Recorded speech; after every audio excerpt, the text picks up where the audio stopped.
Now, ladies and gentlemen, we move on to our next category, which is the Honorary Professor title. We continue with honouring the most deserving individuals with the Honorary Professorship of the Academic Union in Science and Education category. The awarding of this title is a symbol of credit and expression of thanks to people who promote social and intellectual progress of modern society and the development of contemporary science. Receiving the title Honorary Professor of the Academic Union, Oxford, is the highest recognition of your personal contribution to the development of synergy between science, education, innovative management, and efficient professional solutions. The title, Honorary Professor of the Academic Union, Oxford, is presented to the Associate Professor Dr. Ismail Simbwa Gyagenda, Rector of the Islamic University in Uganda. Well, ladies and gentlemen, for his inauguration speech, Professor Dr. Ismail Simbwa Gyagenda has selected the topic, Thriving in a Post-COVID-19 Era, the Challenge for Institutions of Higher Education. Ladies and gentlemen, it gives me great pleasure to introduce Dr. Ismail Simbwa Gyagenda. Hello there. Hello, sir. How are you? Very well indeed, thank you. Yeah, my distinguished colleagues who are being honored today and all the participants who are witnessing this global event organized by the Academic Union Oxford, and with special recognition to my staff and students at IHEs as well as my family. Assalamu alaikum wa rahmatullahi wa barakatuh. God's peace and blessings be upon you all.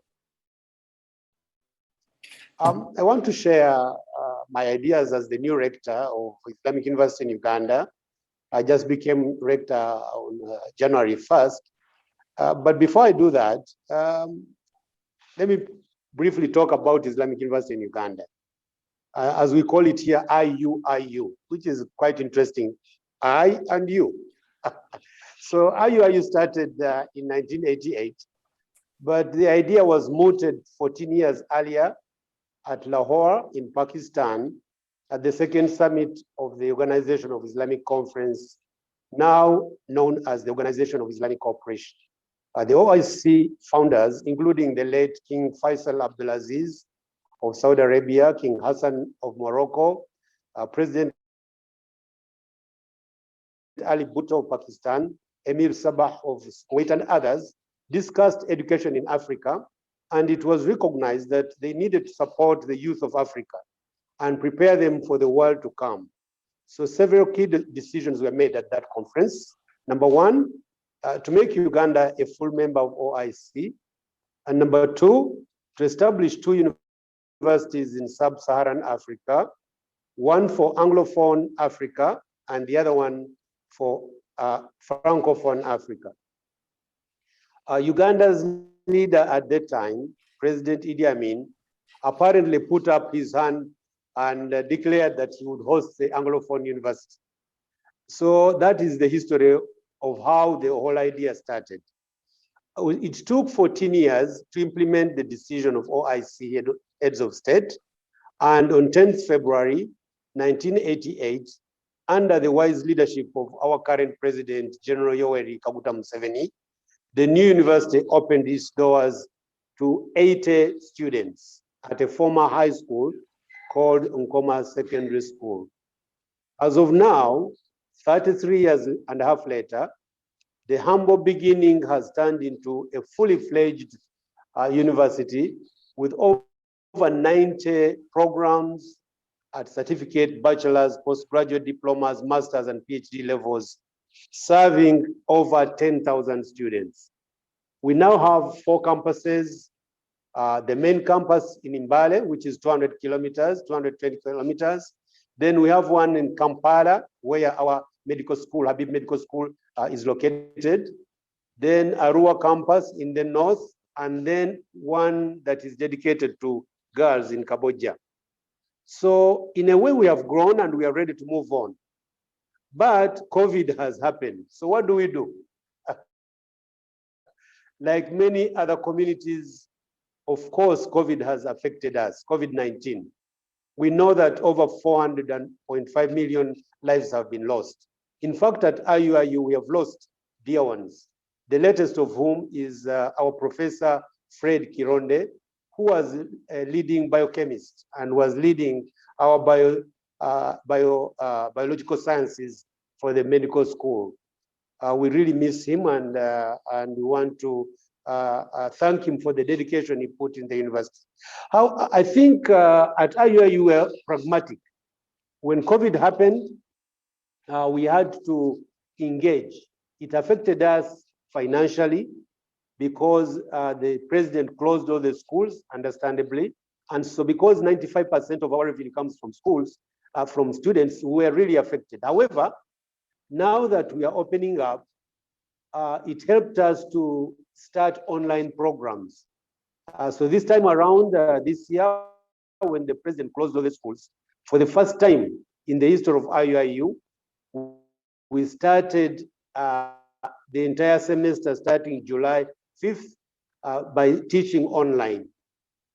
This has enabled us to stay alive, to stay afloat. And moving forward, we have decided that we shall continue teaching both online and physical, which is called blended learning or hybrid learning.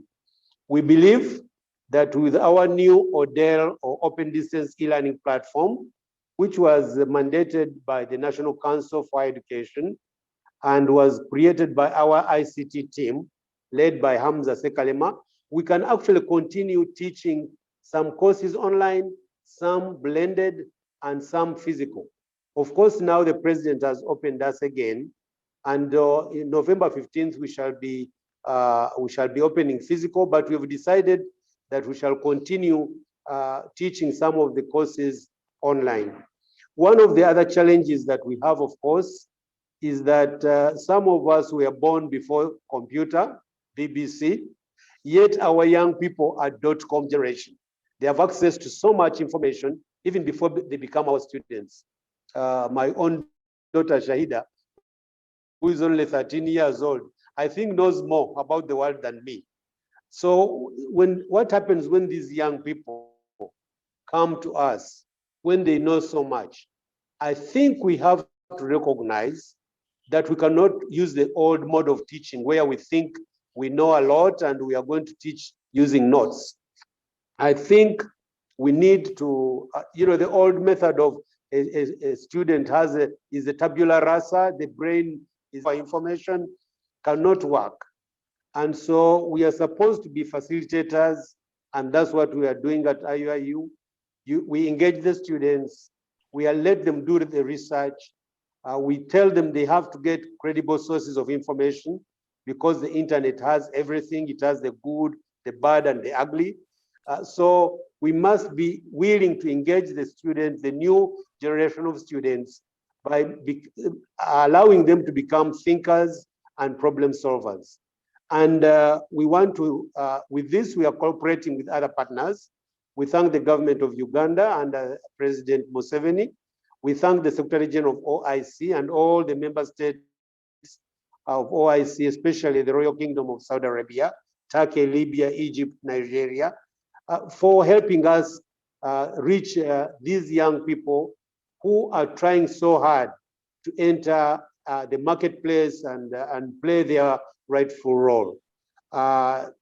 In fact, the campus where I recorded my speech that was going to be played was donated. The 5 acres were donated by the Young Men Muslim Association with their patron, Prince Dr. Kasim Kakunguluna Chivinge. So we are engaging with the local stakeholders. We are engaging philanthropists and using the American model where universities actually engage the private sector, especially business enterprises.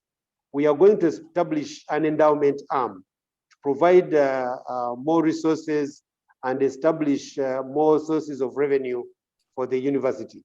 In conclusion, I take this opportunity to thank the Academic Union of Oxford, who saw something in me to appoint me a lifetime honorary professor.